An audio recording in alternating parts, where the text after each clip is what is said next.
n'y a pas eu de problème lors des sessions précédentes. Tous les codes ont bien marché. Vous avez tout compris. Ou peut-être vous avez essayé par vous-même d'avant de continuer un peu, vu qu'on la méthode qu'on a adoptée, c'est une méthode interactive. C'est vrai que oui, généralement, c'est soit moi ou soit c'est Sanogo qui venait présenter. Forcément, il faut qu'il y ait quelqu'un qui présente. Mais on le fait de façon à ce que voilà, chacun ait accès aux ressources d'apprentissage. Voilà, donc aussi bien lors de la session ou en dehors de l'atelier, dans les aires libres, la personne, si toutefois il veut continuer à apprendre, à se perfectionner, à continuer son parcours, donc il peut juste librement et personnellement aller vers les ressources, les exploiter et voilà, continuer à son propre rythme. Donc, on essaie d'évoluer un peu sur ces méthodes et je crois que ça doit déjà faire l'effet parce que c'est la sixième session, donc c'est ce qui veut dire relativement un mois et plus. Donc, je crois que vous avez eu à visiter les ressources là en dehors de l'atelier, que vous avez peut-être essayé personnellement de jongler certains codes ou des idées d'algorithmes ou des trucs comme ça.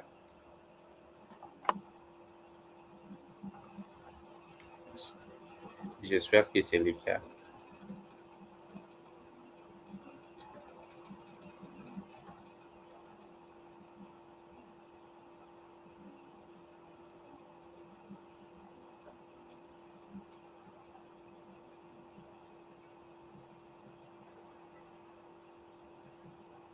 Est-ce que quelqu'un a eu à revisiter les ressources là en dehors de l'atelier, exploiter personnellement ou voilà, des trucs comme ça?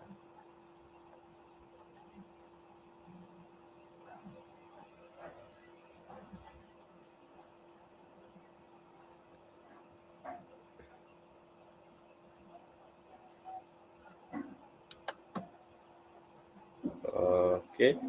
Le silence veut dire quoi? C'est personne ou bien je vois de nouvelles têtes quand même, mais c'est pas un problème. Euh, Au moins, je crois que tout le monde n'est pas nouveau et les ressources n'étaient pas non plus cachées.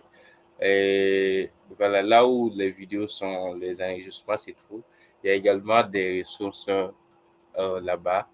Et voilà, il y a les ressources de Geek for Geek. Et en dehors de ça aussi, il y a. Ok, en bas, la question c'est la méthode d'apprentissage, elle est interactive. À chaque fois qu'on venait, il y a une ressource à côté qu'on exploite. Par exemple, le site Geek for Geek.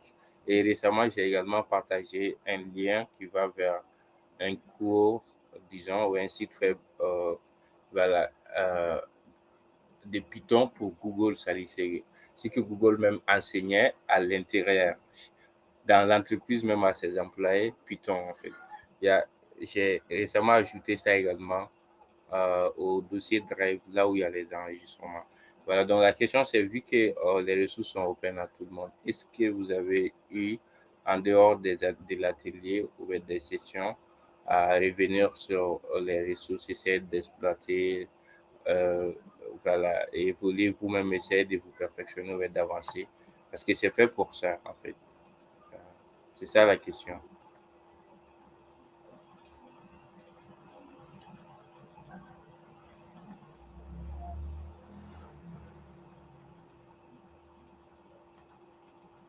J'ai raté quelques, c'est pas partout, pas plus tout révisé.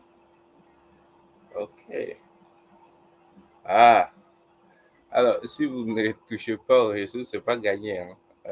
C'est pas comme si on vient regarder le film. Euh, ok, c'est pas non plus un tutoriel qu'il faut regarder et passer à côté. J'ai toujours dit que il faut exécuter le long. C'est-à-dire, c'est lui qui présente, il fait le petit code, il essaie d'expliquer. Vous-même, vous le tentez en même temps. C'est comme ça vraiment que ça évolue en programmation. Je crois qu'on est tous conscients de ça. Et voilà. Euh, et plus tard aussi, les ressources sont open. Donc, revenez sur ces ressources. Allez encore sur Geek for Geek Et encore ici, j'ai dit que je partage mon écran rapidement. Windows, where is it? Chrome, share, not that one. Screen. Ah, right here. Voilà, je crois que vous devrez voir mon écran à ce niveau. Donc, là où il y a les vidéos ici, ici, quand vous rentrez dans le document, il y a les vidéos de l'infosession, c'est pas ça. Je crois que ouais, tout ça, ça doit être l'info. Ça, c'est récent. Ça, c'est sur la solution challenge. Je ne l'ai même pas nommé. Donc, vous venez ici sur GDC Event Record. D'accord? Et là-bas, il y a les sessions de Python, il y a tout, tout, tout. Là, il y a tous les détails depuis les premières sessions. Et j'ai ajouté un dossier ici. Euh, euh, voilà, un dossier, disons un fichier euh, doc, Google Doc, où je l'ai nommé ressources de la session. Là-bas, il y a, j'allais ajouter d'autres ressources, mais si vous n'avez même pas exploité ça, ça décourage un peu, hein, les gars.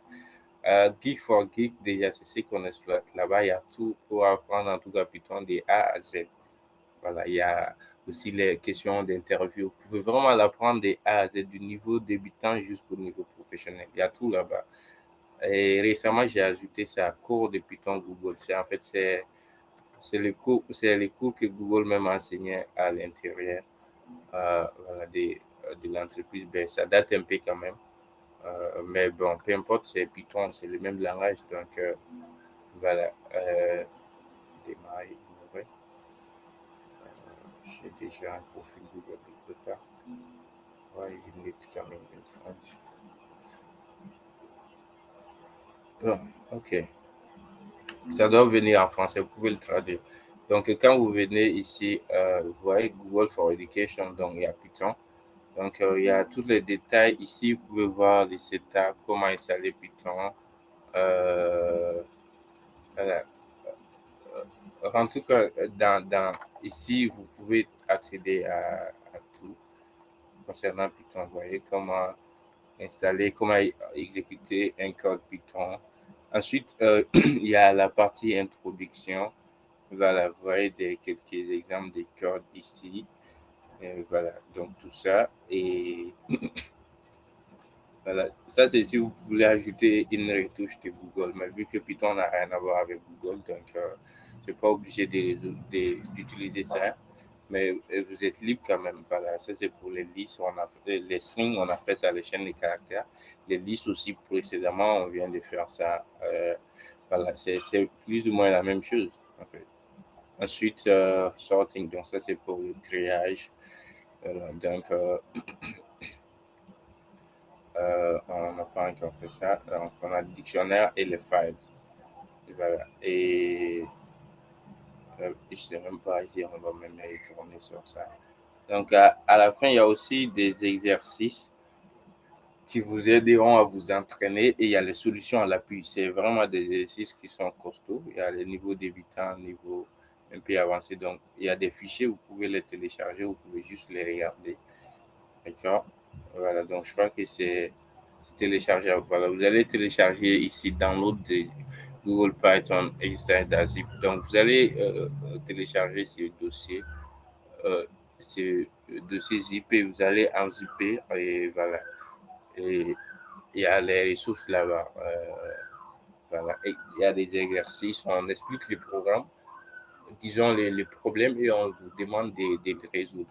Je ne sais pas si on doit même faire ça ce soir, mais bon, voilà, je pense que ça risque de prendre un peu de temps parce que voilà, on est là pour apprendre. Euh, et les exercices, je pense que ça risque de prendre un peu de temps. En tout cas, c'est très efficace et il y a les solutions à l'appui également qui vous aident. Voilà. Donc, voilà. Ça, c'est les ressources ici. Donc, plus rapidement, nous allons continuer en Google Edit. Voilà, donc le lien est là. Ok, merci en bas. Voilà, donc on va y tourner sur Geek for Geek et aujourd'hui, la dernière fois on a fait les listes et Je crois qu'avant d'aller aux fonctions, on doit faire les dictionnaires. Ouais, c'est pas obligatoire. On faisait les types de données en Python, on a fait pour les chaînes de caractères. Les normes, c'est juste des normes, il n'y a pas grand-chose à faire là-bas. Et on a vu les listes sont relativement comme les tuples aussi. On a vu les listes euh, et voilà, il restait le dictionnaire. Dictionnaire, par exemple.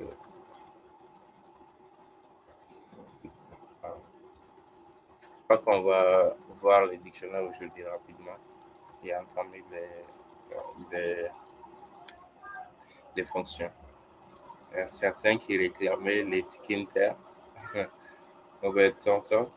Euh, bon, c'est cool quand même les interfaces aussi. Ça motive un peu, mais bon. Les algorithmes et les structures de données sont très importantes et les syntaxes aussi.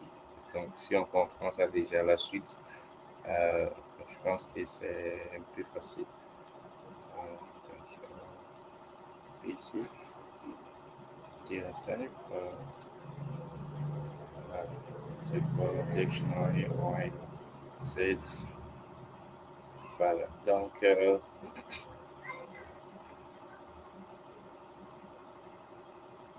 on va venir très rapidement. This one. Donc, voilà.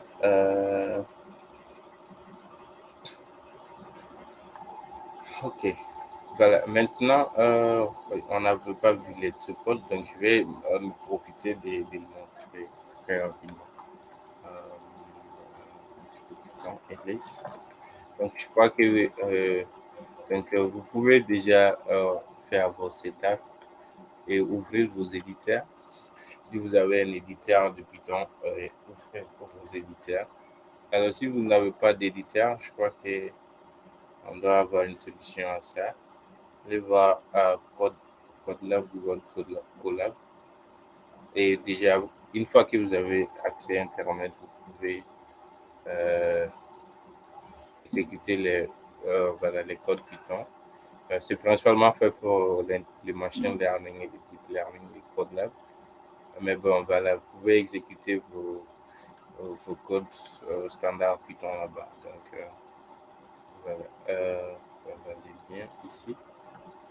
C'est efficace, on vous donne vraiment des ressources super efficaces là-bas. Des TPU que euh, Michael disait lors de l'infosession. Donc, si toutefois l'exécution de vos programmes nécessite voilà, de puissance de calcul assez performant, vous pouvez y accéder ici.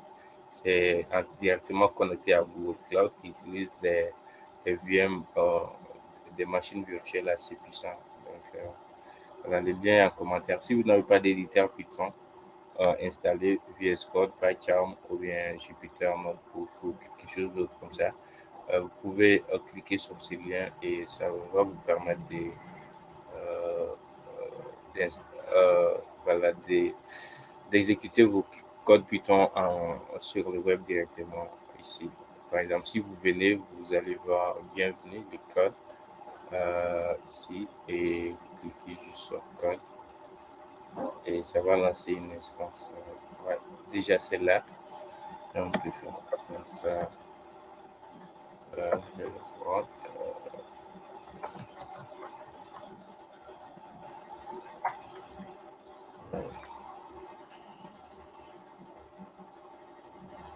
Donc, and execute pattern in your browser. Donc, vous avez vu. Voilà. Et les codes, il est là ici. Voilà. Et on peut voir ici, voilà. Ici, à gauche, en haut à gauche, à droite, disons, on peut voir voilà, les computes, en fait, les ressources utilisées pour le processing. Donc, vous voyez, connected to Python 3, donc connecté à Python 3, Google Compute Engine Backend. Donc, c'est le backend de Google Compute Engine. Et ça, c'est les machines virtuelles sur Google Cloud. Et sur une RAM de. Donc, vous voyez, on vous donne une machine à RAM de 12 gigas, vous voyez, et un disque de 100 et quelques, comme ça, juste pour exécuter vos fichiers Python. Donc, c'est très efficace. C'est utilisé principalement pour voilà, le machine learning, le deep learning ou la data science. Si on va y arriver, peut-être qu'on va venir ici. Vous avez vu les exemples des cœurs ici. C'est pour TensorFlow et PyTorch. Et, vous avez vu. Donc, ça donne accès aux GPU. Les GPU, c'est Graphic Processing Unit. C'est encore plus performant que les CPU et c'est plus spécifique pour certains types de traitements. Et encore là, on a les TPU ici, donc les Tensor Processing Units. Donc là aussi, c'est encore ultra performant. Voilà. Et voilà, il y a des tonnes de ressources là-bas, donc faites un tour également. Donc on revient à notre Python standard. Ok. Voilà. Voilà. Donc, ce qu'on va faire, on va rapidement, excusez-moi. Ok. Donc, on a ce plan.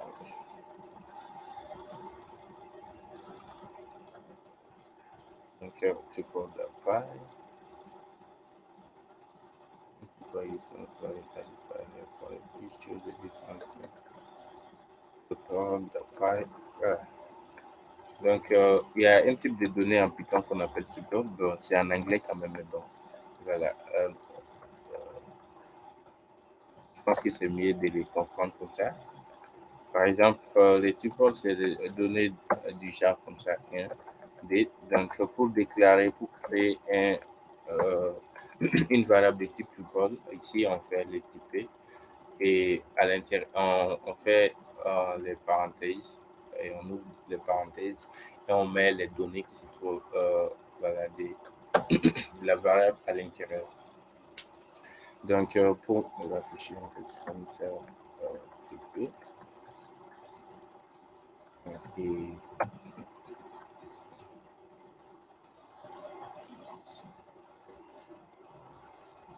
excuse-moi, voilà, Python, right, and either Python, bon, donc, not can't open, non, ok, d'accord, pareil, voilà. Voilà, maintenant c'est bon, donc vous voyez ici, un peu en bas,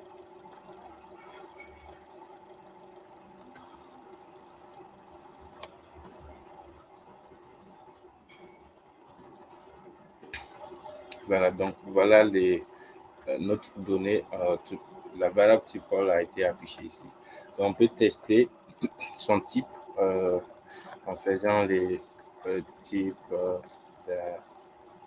tuple, en parenthèse tuple. Donc ça va nous permettre, disons CTP, ça va nous permettre de savoir les types de données de la variable en question.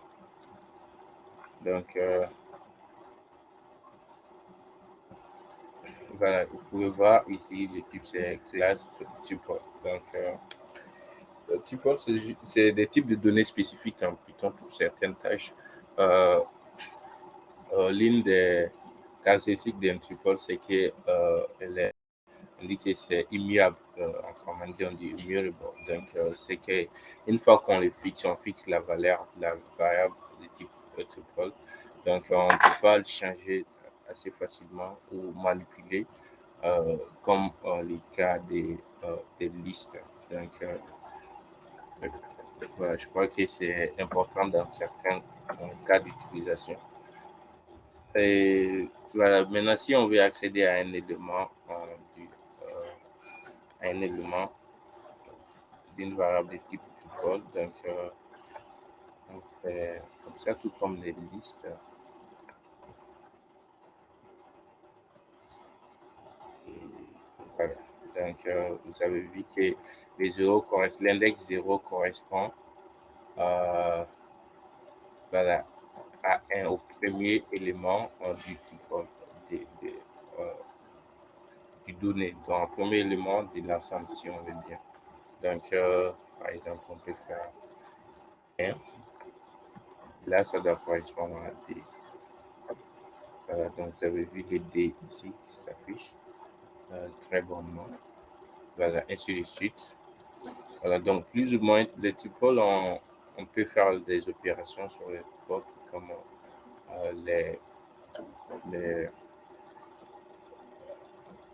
les 10, voyons ici 7, 9, donc 9, 7, 2. Donc, voyons si toutefois on veut maintenant créer la variable TP. Par exemple, vous voyez que c'est dans les désordres. Donc, c'est une occasion de mettre en évidence les sorting, la fonction sort ou la fonction créer en Python. Donc, voyons, on fait TP.sort. On n'a pas pris. Il dit can assessment of sort for type the foundation sort is unknown. OK. Donc, les sortes ne participent en Python avec les listes TP.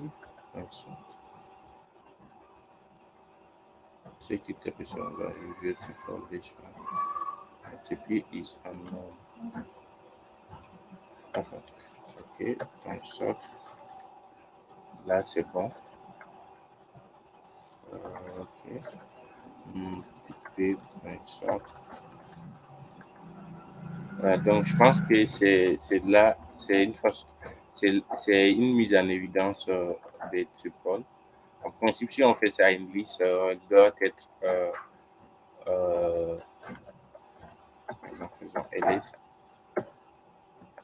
c'est une façon de ranger ou bien de créer la valeur de donner de la liste. Par exemple, si on fait des sortes comme ça, ls.sort, je crois que ça suffit. Et si on fait print ls.sort. Donc, voilà. Ici. On n'est pas nous créer des soucis. Voilà, donc built-in, OK.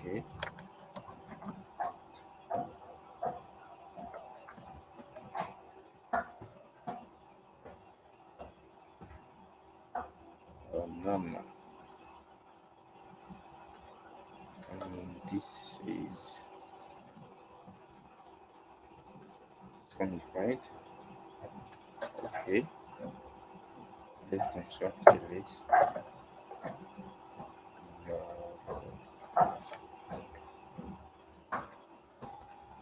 Basiquement, c'est juste de faire quelques opérations sur les types de données, surtout les listes et les tuples. Donc, c'est des types de données qui sont quand même très importantes et très utilisées en Python. Majoritairement en data science ou en intelligence artificielle. Voilà, donc vous avez vu les cas des sortes ici. Ça, c'est notre tuple. Ça ne nous intéresse pas. Ce qui est en bas, c'est ce qui nous intéresse. Vous avez vu l'ensemble qui est là, où les données qui sont là sont un peu désordonnées, de 1 à 3, à 0, 3, bien, voilà, une autre valeur. Donc, ce n'est pas ordonné. Ordonné, c'est voilà, classé de façon croissante. Donc, voilà, maintenant, la fonction sort, on appelle la fonction sort sur sur la variable en question. Et ici, elle va maintenant ranger les données dans l'ordre. Donc, ça veut dire ici 0, 1, 2, 3, 4 dans l'ordre. Donc, voilà, ça c'est un peu sur les sorting, en fait, les triages en Python. Donc, on utilise tout simplement les sorts. Bien, on peut faire une autre façon, de façon classique, faire la boucle for, appeler chaque élément de la liste, les comparer, commencer, si ou en C++, je ne sais pas. Si il se trouve qu'un élément précédent est supérieur à l'élément actuel ou à un élément futur, Donc, il y aura permutation vers échange. C'est-à-dire que le plus grand va venir devant et le plus petit va venir en arrière, le plus petit va venir en devant. Voilà, mais en Python, on est épargné de tout ça. On peut faire ça, bien sûr, mais en tout cas, une méthode plus efficace, c'est juste d'appeler la fonction sort sur les données en question. Et voilà. Donc, les tuples aussi, vous pouvez voir ici, on peut appliquer aussi, disons, on peut avoir plusieurs types de données dans une donnée de type tuple. Par exemple, ici, on avait le tuple 1 et on a 5 qui est un nombre. On a le welcome qui est une chaîne de caractères. Encore, on a 7. Voilà, et ça marche très bien. Donc, voilà. Ensuite, qu'est-ce qu'il faut savoir sur les tuples? Parce qu'on a un peu moins de temps. C'est la 6e session. On n'a toujours pas terminé les bases. Donc, j'aimerais qu'on évolue un peu rapidement ce soir. Donc, essayez de suivre les longs. Si vous avez des questions, interrompez directement. On est là vraiment pour échanger. Je ne suis pas un expert, je suis juste un étudiant. Et voilà, on se débrouille pour que chacun puisse être engagé, comprendre un peu le minimum des choses. Donc, voilà, si vous avez des questions ou des suggestions, n'attendez pas, faites-les sur place. Et voilà. Donc, après, c'est du forcing et tout ça. Donc, ça, c'est le détail. Vous pouvez venir ici et lire en profondeur, essayer de comprendre voilà, les détails de façon plus claire.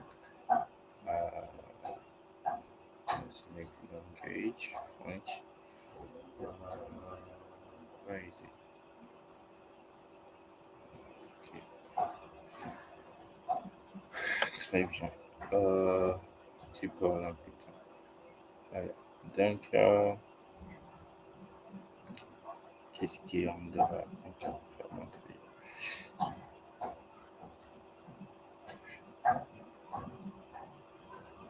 Click for click, c'est quoi? C'est quoi? C'est concatenation. Donc, c'est quoi? Alors, on peut aussi faire des concaténations sur les tuples. Donc, on peut avoir un truc comme ça. Voilà, contrôle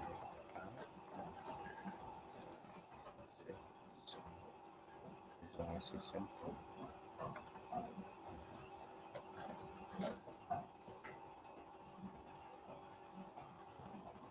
Voilà, on peut avoir ces tuples-là. Donc, notons ça les TP1. Ensuite, on a les TPD. Donc, si on veut faire une concaténation, c'est-à-dire faire une merge, en fait, ça, associer les D l'ensemble des types de données. Donc, on peut avoir ici un type de données du genre son,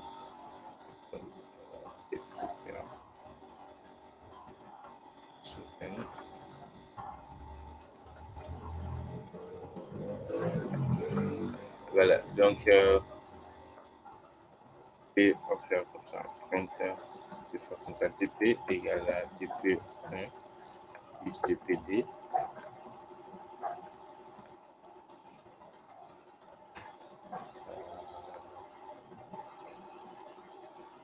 Printer TP. Donc, devinez la sortie.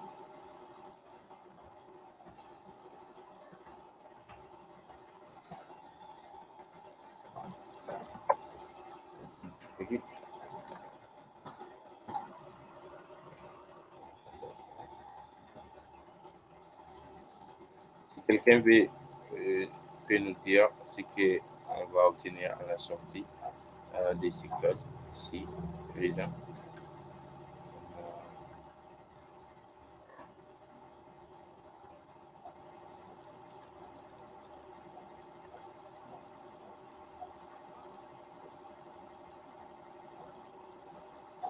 Est-ce que vous voyez les codes ici? On a un premier tuple qui est voilà, 1, 2, 3, 9, 7, 9. Et le deuxième, c'est la Google Developer Studio, des types de données en chaîne de caractères à l'intérieur. Et on a déclaré une troisième tuple, voilà, une troisième variable de type tuple. Donc, qui reçoit, on a les plus, voilà, cet opérateur plus, on appelle concaténation, opérateur de concaténation. Et voilà, donc, enfin, on fait print. Donc, est-ce que vous pouvez deviner rapidement ce que nous aurons à la sortie? Et je crois que nous aurons les éléments du TP1 d'abord, Mhm. ensuite les éléments du TP2. Les éléments du TPD. Oui, oui. D'accord. Donc, les formes seront réservées. Par exemple, ici, nous voyons les griffes. Et les griffes seront là aussi. Prenez. D'accord, en tout cas, c'est ça. Voilà, les voilà ici. Donc, ça va juste faire une concaténation. Déjà, euh, voilà, comme un accrochage, en fait. Voilà. Donc, c'est un peu ça.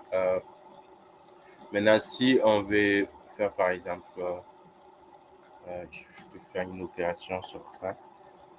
Par exemple, si c'était, il y a des types de données en Python, si on fait ça, par exemple, si c'était des matrices, des trucs qu'on appelle les NumPy et tout, peut-être qu'on aura la chance d'aller sur ça. Donc, si on fait ça, les TP fois D, donc, ouais, étoile D, ça va multiplier les D à chaque élément, euh, à chaque élément de l'ensemble, si on peut dire comme ça, alors, ou de la donnée en question. Donc, mais avec les triples, c'est un peu différent. Donc, si on fait ça, je crois que ça va essayer de dupliquer euh, euh, les triples en question. Donc, voyons ça, c'est que ça va nous donner. Donc, vous avez vu, ça a dupliqué en fait. On a des triples qui est là, le premier, l'original est là. Et ensuite, voilà, ici, on a le deuxième, donc, et ainsi de suite. Donc, voilà, mais il y a des types de données en Python. Si on fait ça, par exemple, pour les noms, ce qu'on appelle oreille, on dit ça en Python, pas ton oreille, pas ton oreille, c'est en anglais. Oreille, ça va être des choses comme on va dire les tableaux, mais pas forcément les tableaux. Je pense pas que c'est directement les tableaux. C'est en tout cas les données comme les tableaux, les matrices, ben là où on peut avoir beaucoup de séquences de données dans une même liste. Euh, où- donc, c'est à l'extension de ça qu'on a les tableaux, les vecteurs sont des tableaux. On a les matrices et au-delà des matrices, on a les tenseurs. Les tenseurs, ou les tensors. Donc, c'est là que vient le nom TensorFlow du framework Google, ou de la plateforme Google pour les machines learning, les deep learning. Donc là, ça utilise en tout cas des types de données numériques qui sont vraiment gigantesques euh, et très efficaces pour les calculs.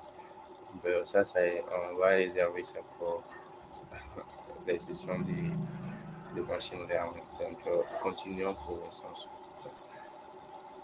Et si vous avez déjà eu à exécuter ce petit bout de code avant qu'on continue.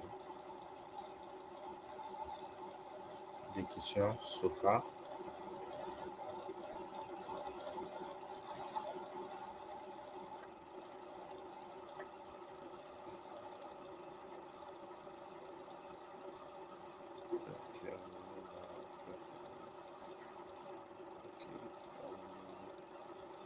Voilà, donc, on peut faire les opérations sur les. Ouais.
Excusez-moi. OK, on continue.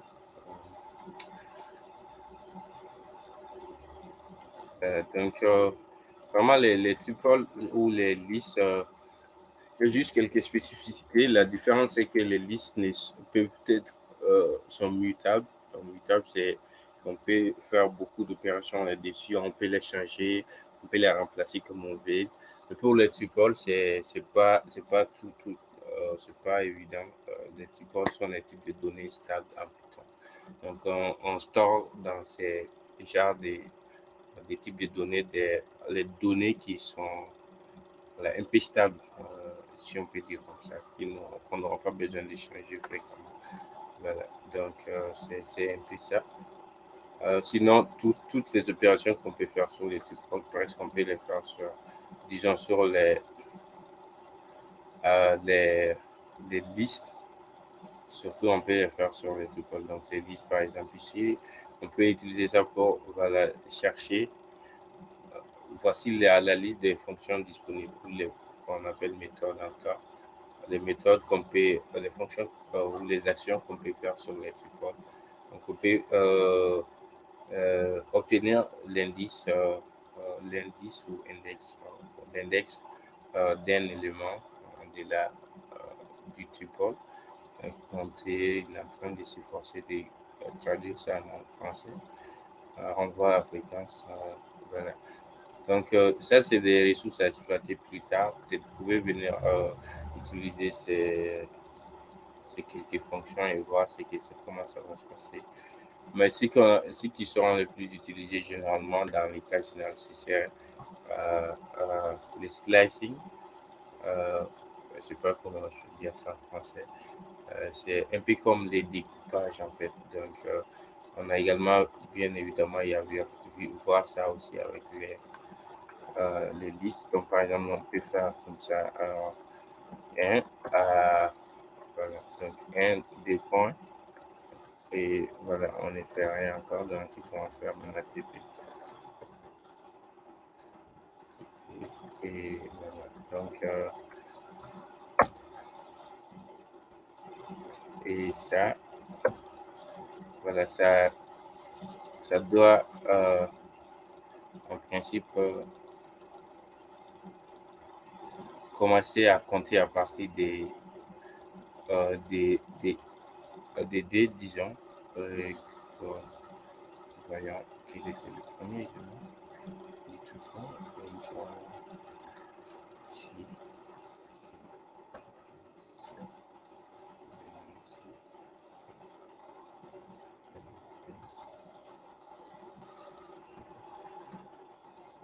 voilà. C'est bien ça ce que je dois faire ici. On ne va pas le prendre. Voilà. Là, vous avez vu. Donc, en faisant ça, TP en crochet et voilà, 1 et 2 points. Donc, ça commence il saute sur le premier élément dont son index est 0. Il va commencer à compter à partir de 1. Donc, l'élément dont l'index est 1 est 4 ici. Et voilà, il continue à lire jusqu'à la fin. Donc, vous avez vu, il les lit jusqu'à la fin. Maintenant, si on veut qu'il s'arrête à un certain niveau, donc on fait ça et voilà, on revient ici. Et voilà, donc vous avez vu qu'il a coupé à 7 ici. Et tous les restes ne sont plus venus. Voilà, les trucs comme ça, on peut également faire des trucs comme ça. Je crois qu'on peut aussi inverser en faisant ça. Voilà, c'est que ça va nous donner. Inverser les sens.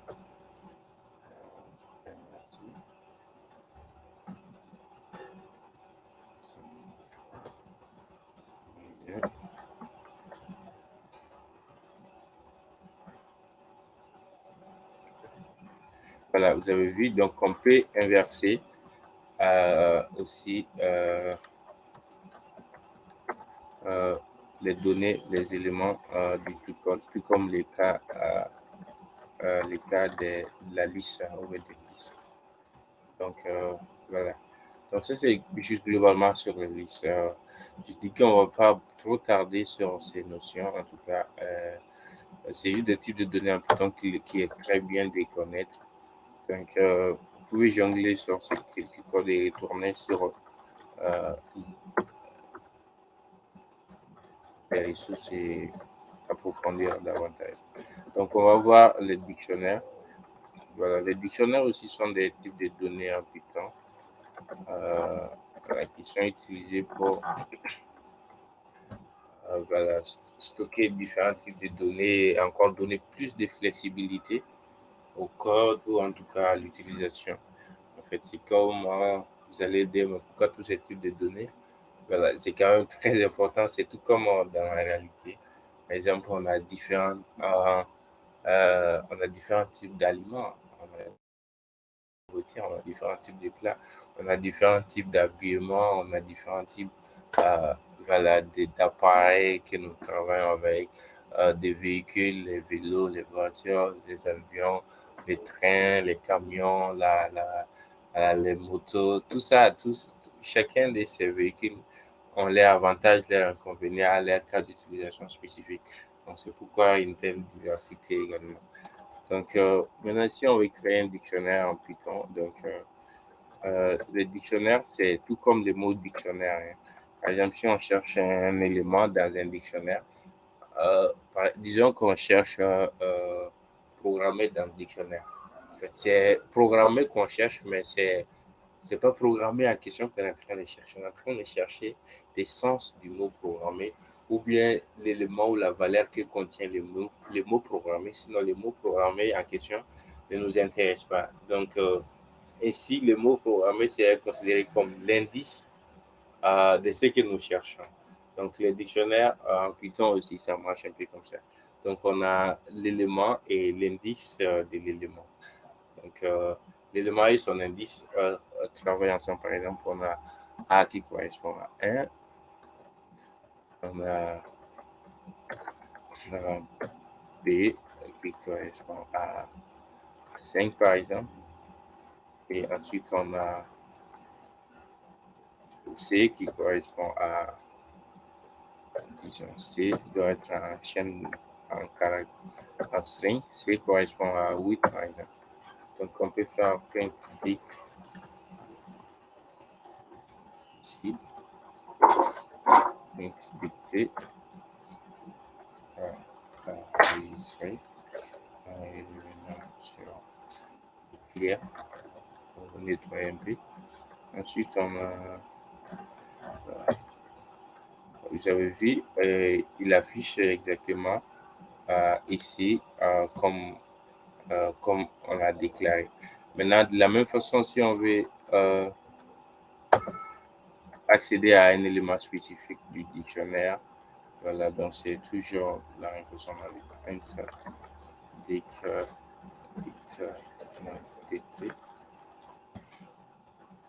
et maintenant, au lieu d'envoyer maintenant l'indice ou quelque chose de bizarre comme 0, 1, on ne va plus faire ça. Vous avez vu que déjà c'est en rouge quand je l'ai mis 0. C'est pas comme les listes. Si c'était les listes, 0 allait correspondre à l'élément, le premier élément. Mais là, ça ne marche pas comme ça. On doit mettre l'index ou on dit ça les keywords ou les mots-clés euh, de l'élément. Donc, qui correspond à ici. Donc, par exemple, si on fait ça et quand on exécute le code, donc ça doit nous donner 1. Donc, vous avez vu pour comment c'est efficace. Donc, c'est entièrement tout comme voilà, dans les dictionnaires, par exemple, on pouvait remplacer les N par première lettre de l'alphabet, qu'importe, les accolades, l'alphabet.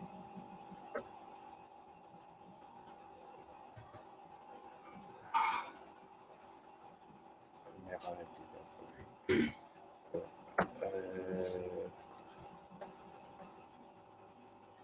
J'ai vu première lettre de l'alphabet. Je viens d'oublier ça comme ça. Je crois qu'il y avait.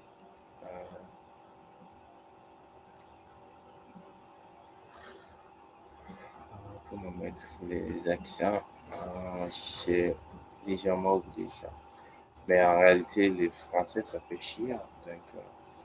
Je pense que je vais le mettre comme ça. Faire un peu de documentation et voir plus tard. Voilà, c'est juste une façon de dire que les dictionnaires sont très efficaces. On peut accéder à l'élément à travers euh, un indice bien défini. Donc, à l'intérieur du dictionnaire aussi, on peut avoir des indices.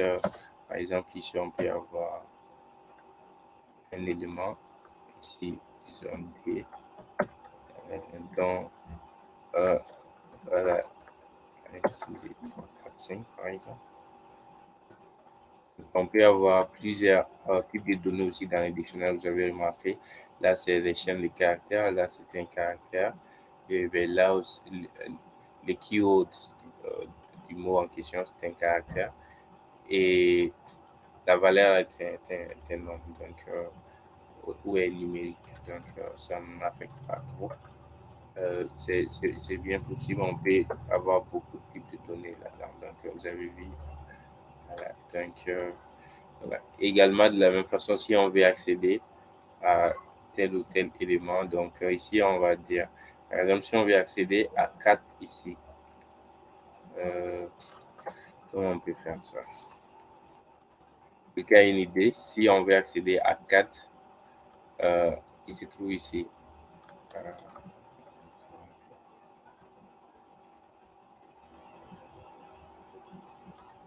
vous avez une idée comment accéder à 4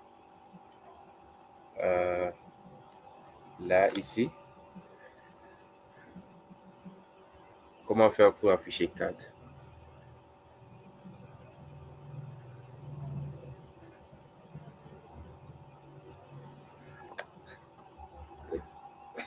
Une question rapide.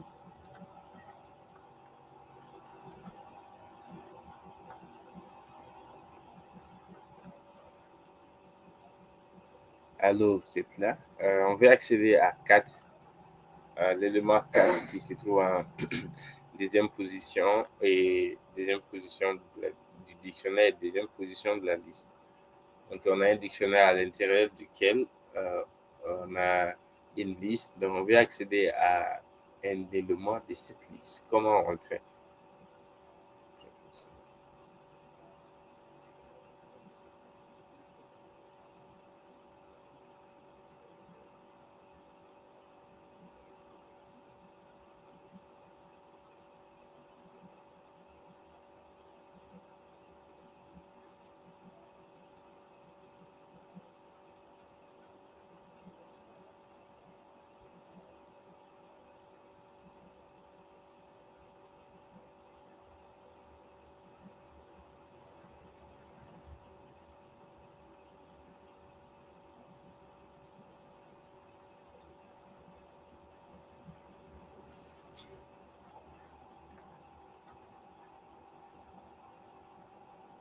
Personne? Vous n'êtes plus là? OK. D'accord. Donc, pour accéder à 4, on va faire assez simple. On va juste mettre son index, disons, les keywords, euh, ou on peut dire index, mais les bons mots quand même, c'est les keywords en fait, les mots-clés qui est là ici. Ensuite, maintenant, ça nous donne accès à l'indice. Par exemple, on peut afficher ça d'abord. Donc, vous avez vu que c'est la liste 3, 4, 5 qui est venue, ceci qui se trouve ici. Donc, à partir de là, on se trouve dans une liste. Maintenant, on peut accéder à n'importe quel élément de la liste. Donc, pour accéder à 4, on ajoute, on fait comme ça et on fait 1. Et puis là, donc vous avez vu qu'on a 4 qui est si bonnement affiché ici. Donc, ça, c'est le dictionnaire. Donc, à l'intérieur, on peut avoir des tuples ici. On peut avoir également des listes ou d'autres types de données. Voilà. Voyons encore ce qu'il dit sur le dictionnaire.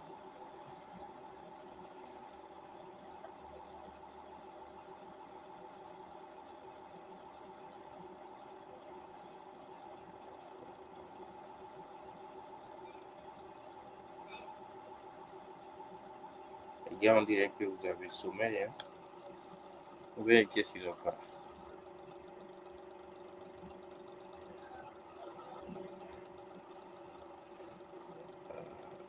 C'est juste une petite chose. Non, on n'a pas sommeil, on est toujours présent. D'accord, bon, j'en doute un peu, parce que j'ai posé la question, personne n'a répondu. Donc,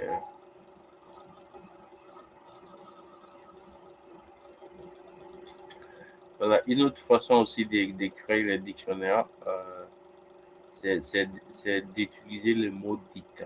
Le mot dict, ou la fonction dict. D'accord? Donc, ici, on a, euh, voilà, pourquoi ne pas essayer ça directement? Bien, vu que vous n'êtes, euh, voilà, donc je crois que juste pour aller un peu rapidement. Copier-coller, c'est pas recommandé, surtout c'est beaucoup déconseillé en Python. Python, quand on compte tous les trucs d'espace et tout, donc le copier-coller, c'est pas très bien Python, mais bon, je pense que ça va nous permettre de s'accélérer. Donc ici, on a le dict, c'est une variable dictionnaire. C'est différent de ces dicts-là. Vous avez vu que les couleurs sont différentes. Là, c'est en vert, là, c'est en bleu. Donc là, c'est une fonction. Alors, si on clique là-dessus, vous pouvez voir les détails ici. Class dict, donc dict map, support key, and get item int string. Donc, voilà. Donc, la fonction dict nous permet de prendre en fait un ensemble de données qui est défini ainsi et les traduire en dictionnaire. D'accord, dictionnaire dict. Donc, voilà. C'est juste d'autres façons d'écrire les dictionnaires. Ici, de la même façon, on peut utiliser les éléments de façon en paire. En fait, en paire. Par exemple, on a l'indice et la valeur de l'élément. Par exemple, les mots et sa signification. Voilà. Ici, on a les geeks comme l'élément et un est l'index des geeks. Donc, voilà. Si on essaie d'exécuter ça, vous allez voir que ça va nous créer des dictionnaires. Vous avez vu ici. Voilà. Donc, the dictionary with the use of dict. Donc, ça, c'est juste des messages. Donc, en question, ici, on a les dictionnaires et là aussi, la même chose. Donc, voilà, c'est juste une autre façon de créer les dictionnaires.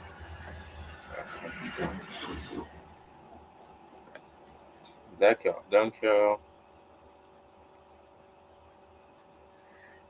ça, c'est un peu les nested dictionary. Donc, c'est comme les dictionnaires imbriqués.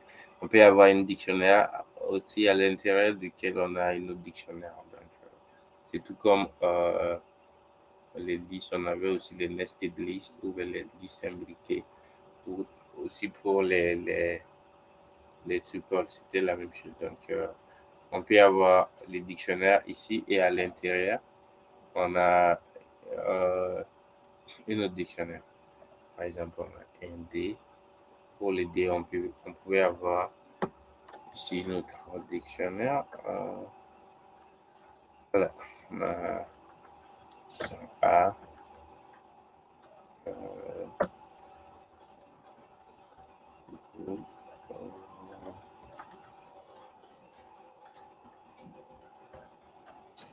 B.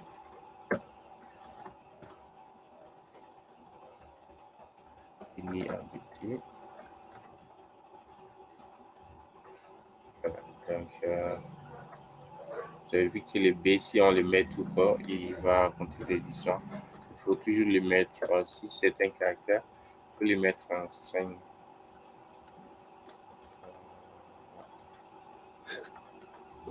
Voilà. Donc, ici, on a un dictionnaire à l'intérieur. Ouais. Français, ça fait vraiment chier.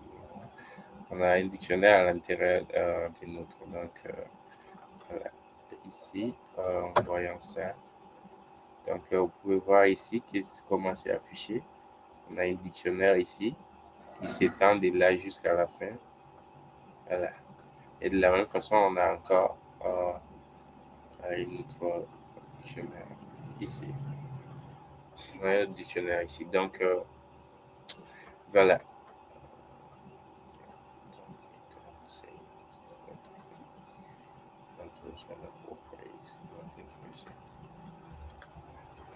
Donc, c'était pas.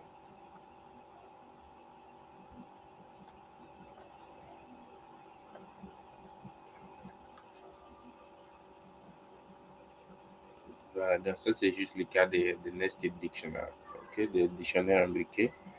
Encore, voilà. Et là, on peut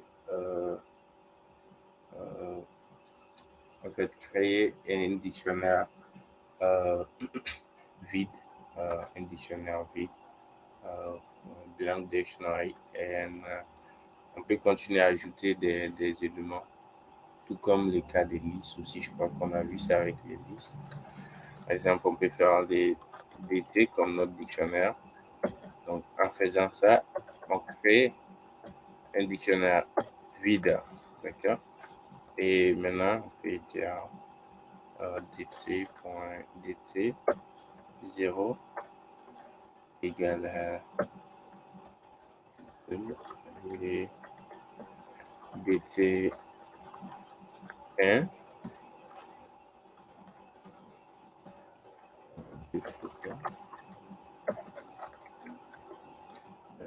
dt.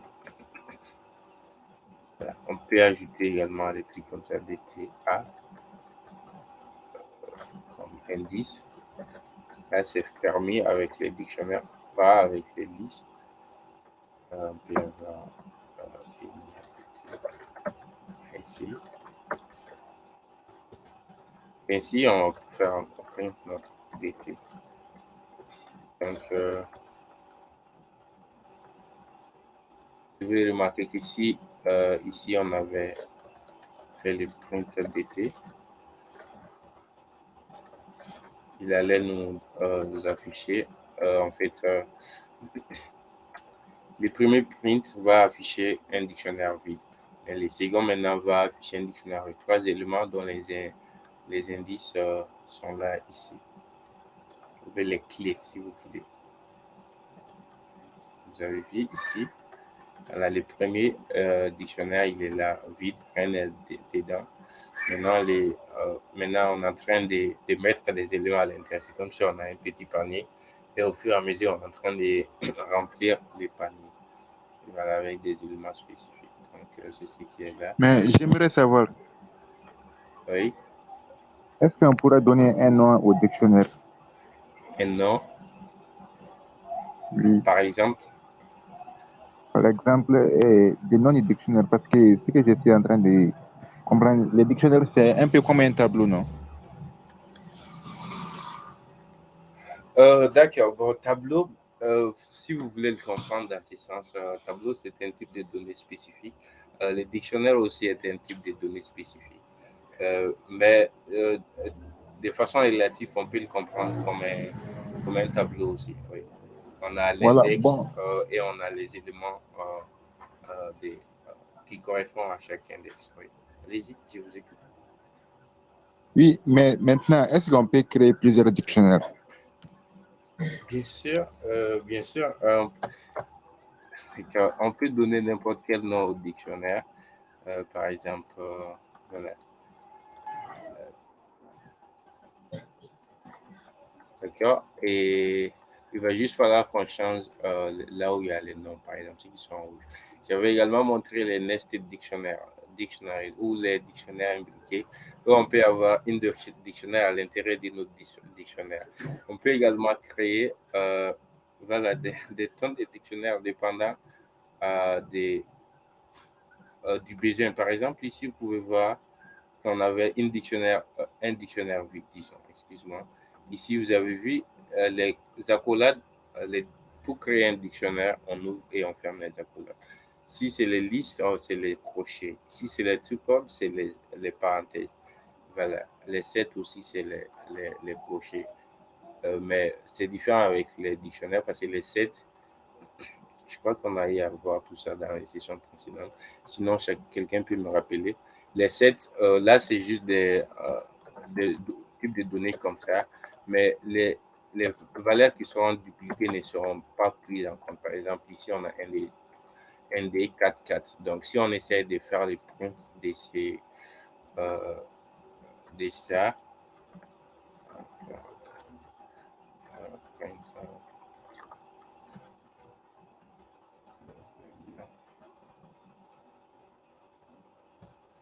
voilà, vous avez vu, donc les 4, ils ne seraient plus là. Donc, ça, c'est la spécificité des 7.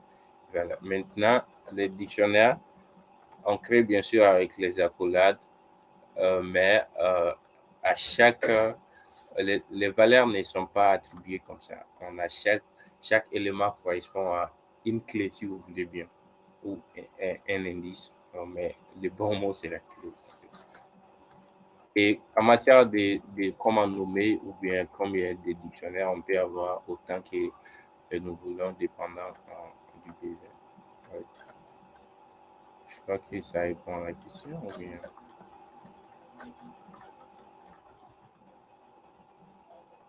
C'est bon?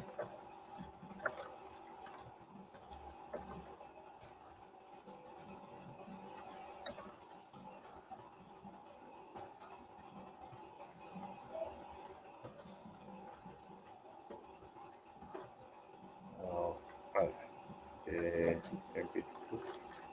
Il y a des fonctions spécifiques, mais bon, moi j'aime taper quand même. Voilà, et très bonnement, ça marche. Voilà. Donc, d'autres questions, Sophia? Ok. Voilà. Return to the for geek.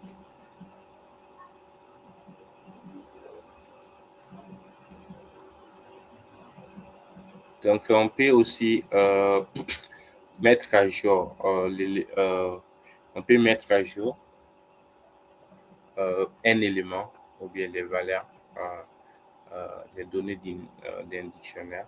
Par exemple, ici, on a fait les prints, déjà les noms du dictionnaire, mais après, on peut également voir, par exemple, l'élément 1 à développeur. Mais là, on peut faire 1 égale à, par exemple, 2023. Ensuite, on va faire les prints. Et là, mise à jour.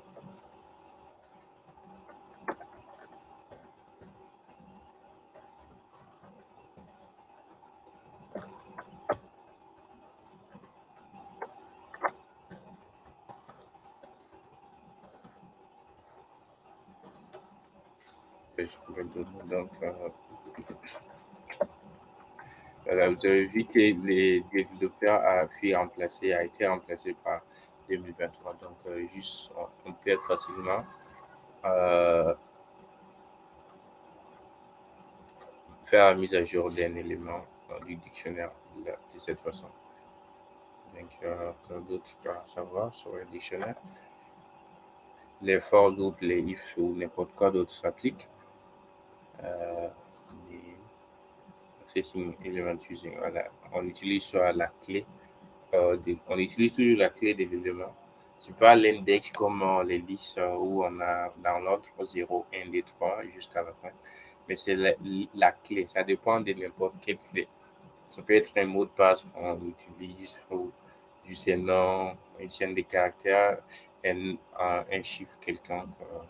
Voilà. Mais pour les listes, c'est entièrement différent. C'est ce qu'il faut savoir. Moi, c'est un peu de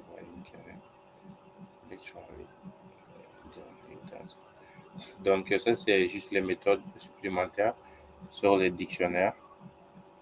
Qu'est-ce qu'il faut savoir encore? Donc, ici, on peut avoir clear pour les nouveaux éléments dans le dictionnaire. Donc, on peut faire clear pour enlever tous les éléments, tous les valeurs de spécificité Donc voilà, peut-être on va pas faire ça en discussion.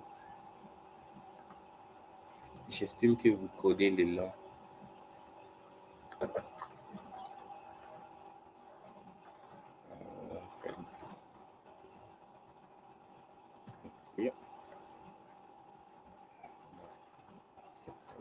Let's act.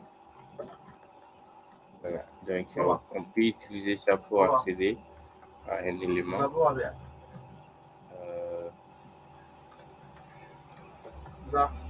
On peut utiliser ça pour accéder à un élément. Accéder à l'élément correspondant. L'élément correspondant. L'élément correspondant à A. Donc, la fonction get est utilisée pour, on dit retrieve en anglais, je sais, pour extraire, si on veut dire, ou bien accéder voilà, à l'élément correspondant à la clé A ici. Par exemple, si on exécute ces codes, donc on a bla print, je vais faire ici print. Bla print get. Et là, je crois que ça doit nous donner une ligne arithmétique. Okay, bon. Voilà, en bas ici. Donc, il y a des tonnes de fonctions comme ça ou des méthodes comme ça qu'on peut appliquer sur les dictionnaires. Par exemple, encore print. Et là, on fait clear.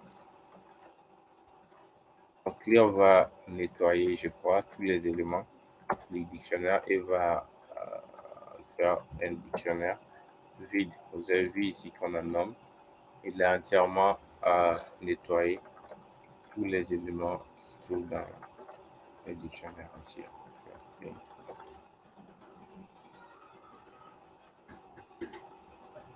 Donc, je pense que c'est pour nettoyer.